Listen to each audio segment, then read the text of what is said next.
Mas então vamos compreender agora como que funciona o potencial de ação no neurônio, etapa por etapa, né? Então vamos lá. Vamos pensar em um estímulo químico para o neurônio quando ele chega em um dendrito. Essa estimulação quase sempre resulta na abertura de canais iônicos dependentes de ligantes, né? Conforme nós vimos na nossa primeira videoaula, existem canais iônicos com portão e simplesmente canais sem portão. Esse aqui, eles têm portão, eles precisam de um estímulo específico, de um ligante, para mudar a sua conformidade e abrir ou não esse portão, tá? Se esses canais forem de sódio, a célula receptora experimenta um potencial graduado despolarizante, tá? Então, ele vai ter um potencial graduado despolarizado se a célula receptora, se esses canais forem de sódio. Então, a gente vai ver justamente na tabelinha que quando ocorre a despolarização, né, é justamente quando nós temos o fechamento de canais de sódio.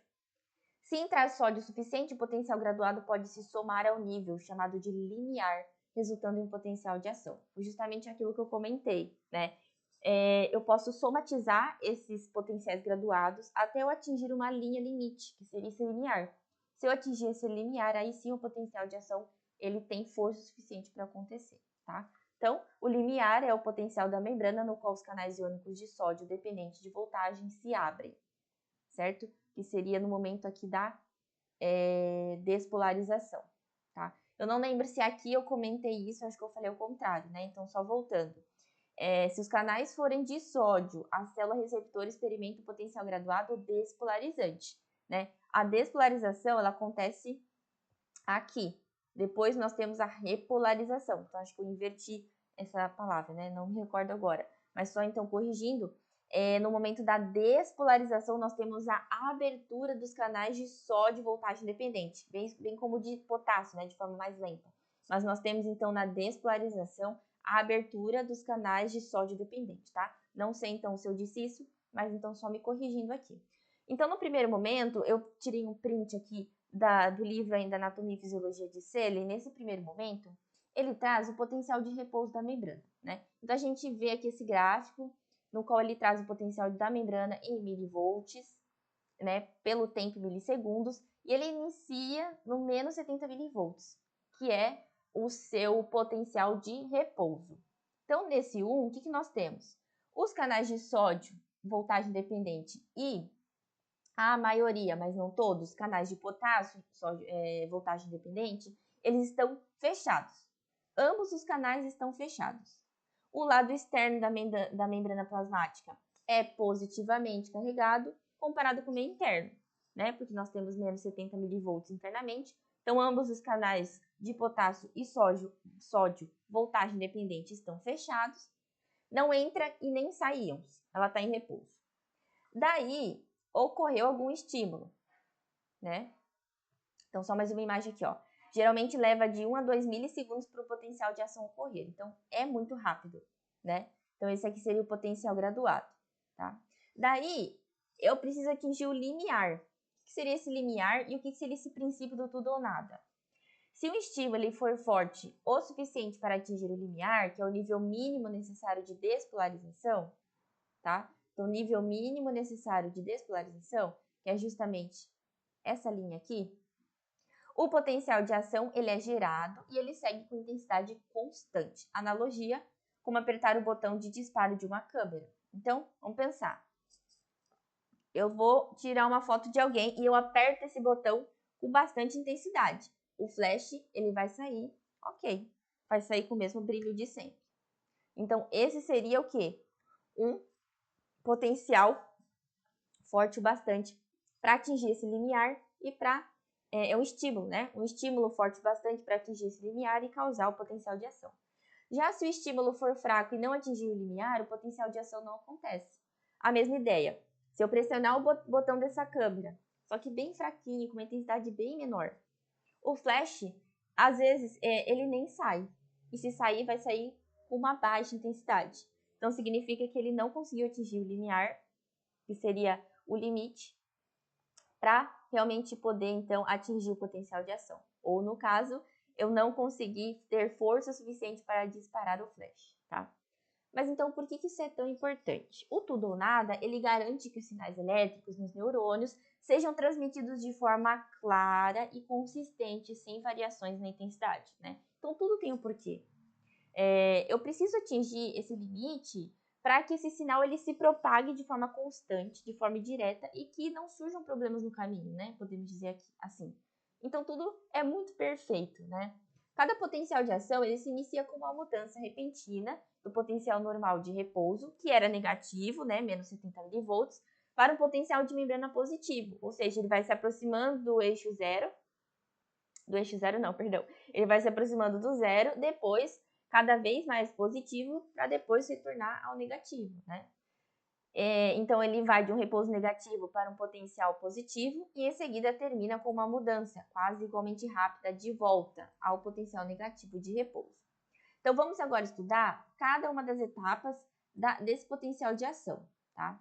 Fase de despolarização. Então, a gente saiu da fase de repouso, agora saímos da fase de repouso, menos 70 mV, canais de sódio, canais de potássio, voltagem independente estão fechados. Só que eu recebi, a célula, né, recebeu um estímulo. Esse estímulo, ele foi graduado, ele foi somado e atingiu o limiar. Ele atingiu o ponto mínimo para acontecer o potencial de ação. Potencial de ação aconteceu, primeira fase, fase de despolarização. O que acontece nessa fase? Então, vamos ver. A membrana, ela se torna repentinamente permeável aos íons sódio. Por que repentinamente? Porque, como nós vimos, a membrana do neurônio ela é muito mais permeável a canais de potássio, ou muito mais permeável a íons potássio. Mas nessa fase, a membrana ela se torna repentinamente mais permeável a íons sódio, tá? Permitindo, então, o movimento de grandes números desse íon para o interior da célula. Então, vai começar a entrar sódio na célula, causado então, né, pela abertura dos canais de sódio dependentes de voltagem, aumentando o potencial da membrana rapidamente. Esse processo é um exemplo do ciclo de retroalimentação positiva, no qual ele continua até que quase todos os canais de sódio dependente de voltagem da membrana estejam abertos. Então, vai ocorrer a abertura desses canais de sódio voltagem dependente, vai começar a entrar sódio na célula e ele vai entrando. Novos canais de sódio voltagem independente vão abrindo ao longo da membrana e o sódio vai entrando no meio intracelular. E o que acontece com o sódio? Com o potássio, né? Os canais de potássio dependentes de voltagem, eles também começam a abrir ao mesmo tempo em que os do sódio, só que de uma forma muito mais lenta, né? E a despolarização, ela ocorre porque mais sódio se difunde para dentro do que potássio para fora. Então, esse aqui é a despolarização. Ou seja, vou abrir canais de sódio, o sódio vai começar a entrar na célula, novos canais de sódio, voltagem dependente, vão se abrir ao longo da membrana, então mais íons sódio vão entrar pela célula, e alguns canais de potássio, voltagem dependente, também vão se abrir para que o sódio saia, só que ele sai de uma forma muito mais lenta. E a despolarização ela ocorre justamente porque tem muito sódio entrando e pouco potássio saindo.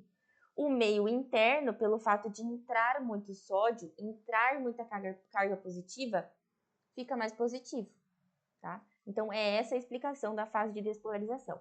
Lembrando que, quando entra sódio, ele não entra somente sódio, né? Ele pode trazer consigo outros íons, né?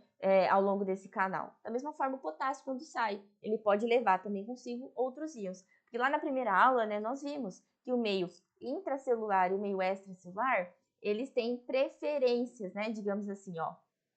O líquido extracelular, ele tem maiores concentrações de sódio, cálcio, bicarbonato e cloreto. Enquanto o meio intracelular tem maiores concentrações de potássio, fosfato, magnésio e proteínas. Então, isso também colabora, porque quando esses íons eles se deslocam, eles também acabam levando consigo algumas dessas outras estruturas, né? Digamos assim. Ok? Então, o potencial da membrana que se torna mais positivo, né? Devido ao movimento do potencial mais próximo de zero, que foi como nós comentamos, né? A despolarização é o movimento do potencial de ação em direção ao zero, tá? Então, seria a abertura desses canais de sódio com a entrada de muito mais íon sódio para o meio intracelular e pouca saída de potássio, significa que o meio intracelular vai estar muito positivo, né? Tanto com as cargas do potássio como com as cargas do sódio. Então, é isso que a gente tem que pensar. Porque os dois têm cargas positivas, né? Os dois são cátions. Isso causa despolarização e o direcionamento dessa linha do menos 70 mV aproximando-se, então, do zero. Para daí sim, né, se tornar positivo. E é importante ressaltar que, além dos canais de vazamento, nessa fase, há a participação dos canais com portão de ativação e portão de inativação, que irão jogar sódio para dentro da célula, tornando o interior mais positivo, tá? Também retirado, então, deste livro aqui. Nessa parte, então, que eu retirei também um print, né, do livro, nós temos o segundo momento, a despolarização. Então, olha só, a despolarização está sendo indicada por esse número 2. Atingir o limiar, o que acontece? Os canais de sódio e voltagem dependente se abrem. Canais de potássio e sódio dependente começam a abrir também. E resulta em uma despolarização, porque o movimento da entrada de sódio se torna a parte interna da membrana muito mais positiva, né? Chegando ali em torno de mais 35 mV. Então, essa aqui é a despolarização, tá? No segundo momento, nós temos a fase de repolarização, que seria o quê? Os canais de sódio dependente de voltagem, eles começam a se fechar, ao passo em que os canais de potássio dependentes de voltagem começam a se abrir. Então, pensa o seguinte, no processo de despolarização, todos os canais de sódio de voltagem dependente, eles foram abertos, justamente porque a membrana do axônio, ela se tornou repentinamente mais permeável aos íons sódio, ok? Só que pensa o seguinte, todos esses canais abriram, muita quantidade de sódio entrou. Tem uma hora que esses canais eles precisam fechar, esse movimento ele não pode ser para sempre, né? Então, esses canais de sódio, eles vão começar a fechar, começam a se fechar. Ao mesmo tempo em que os outros canais de potássio, voltagem dependente, vão começar a se abrir, porque antes já estavam abertos, alguns, poucos, né? E o potássio estava saindo, só que de uma forma muito lenta. Agora, eu vou abrir a maior quantidade de canais de potássio dependente de voltagem possíveis e fechar os canais de sódio, tá? Justamente porque a permeabilidade da membrana plasmática ao sódio diminui e a permeabilidade da membrana plasmática ao potássio aumenta, justamente para causar fechamento desses portões de sódio, né, e a abertura dos portões de potássio. A difusão rápida de íon potássio para fora estabelece o potencial da membrana em repouso negativo normal,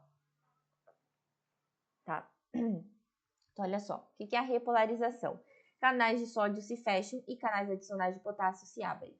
O movimento de sódio para dentro da célula cessa e o movimento de potássio para fora da célula aumenta, causando a repolarização, tá? Então, como abriu os canais adicionais de potássio e voltagem dependente, o potássio agora ele vai começar a sair de uma forma muito mais rápida.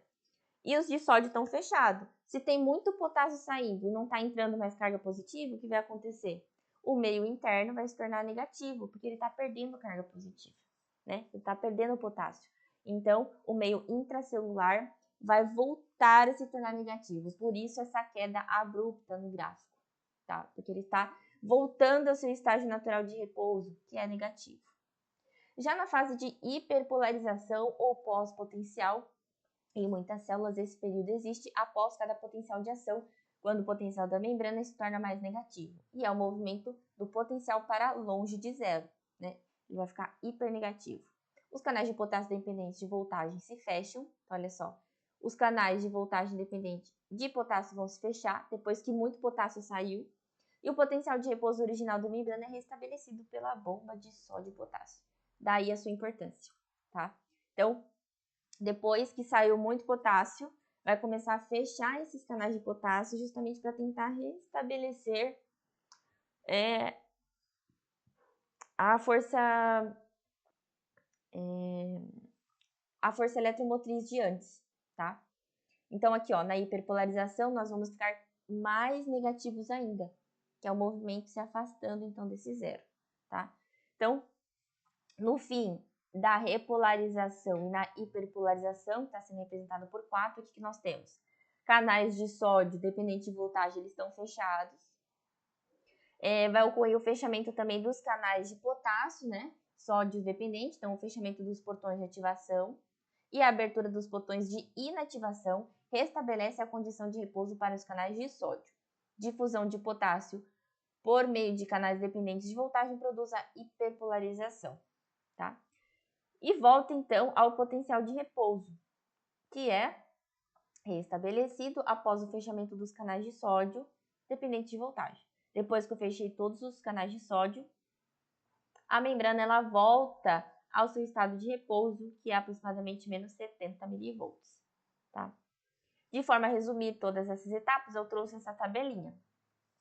Então, o que nós temos no primeiro momento?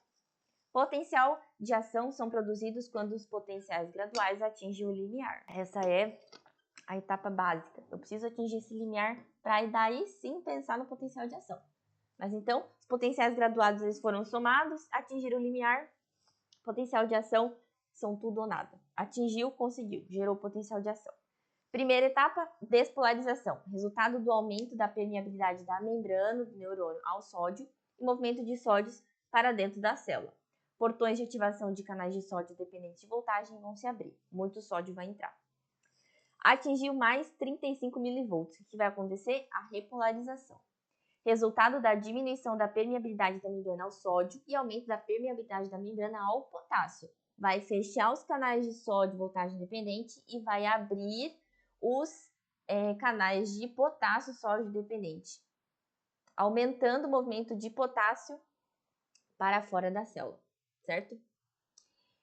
Os portões de inativação dos canais de sódio dependente de voltagem se fecham e os canais de potássio dependente se abrem, ok? Essa é a repolarização. Durante o período refratário absoluto, nenhum potencial de ação é produzido por um estímulo, não importa o quão forte seja. Durante o período refratário relativo, um estímulo supralimiar, mais forte que o limiar, ele pode produzir um potencial de ação. Potenciais de ação são prolongados e para um determinado axônio fibromuscular, a magnitude do potencial de ação ele é constante. E a força do estímulo determina a frequência dos potenciais de ação, ok? Essa seria uma tabela bem rapidinha para a gente entender as características.